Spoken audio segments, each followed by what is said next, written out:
c'est l'autoroute qu'à peu près tout le monde essaye d'éviter. Essayez-vous de l'éviter, la 50, quand vous pouvez? Oui, je prends la 417 souvent. Beaucoup de gens qui roulent au-dessus de 120 et plus quand on fait des dépassements. Je pense qu'il manque beaucoup de respect au niveau des automobilistes. C'est les dépassements, puis on évite, c'est dangereux. On a des petits-enfants, on vient en pêche avec nos petits-enfants.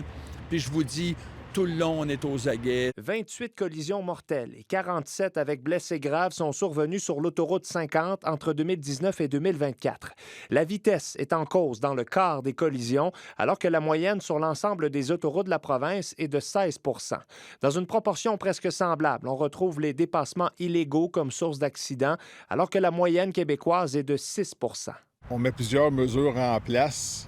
Chaque collision est analysée. Exemple, pour voir l'endroit, les heures, c'est quoi la cause, qu'est-ce que nous, on peut faire pour améliorer toujours le bilan routier. Dans les dernières années, la Sûreté du Québec a intensifié sa présence sur une dizaine d'autoroutes dans la province, dont une grande partie de la 50. Souvent, on a un comportement à risque pour sauver 10-12 véhicules maximum. Puis sur notre trajet, on va peut-être sauver 2 minutes. Ça ne vaut pas la peine de mettre sa vie en danger, celle des autres. Il y a à peu près un an, le gouvernement du Québec mettait sur pause son projet d'élargissement de l'autoroute 50 à 4 voies entre les municipalités de l'Ange-Gardien et de La Chute. Tout de même, en attendant, le ministère des Transports et de la Mobilité durable dit prendre des mesures pour limiter le nombre d'accidents, entre autres en ajoutant 10 km de glissières pour séparer les deux voies dans le secteur de Grenville sur la Rouge et en Outaouais en menant une étude pour trouver les meilleures solutions.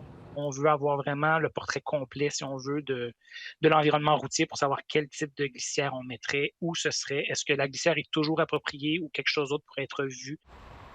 La fin des travaux d'élargissement entre l'Ange-Gardien et la Chute est prévue pour 2035 au minimum, un projet qui demeure prioritaire pour le gouvernement.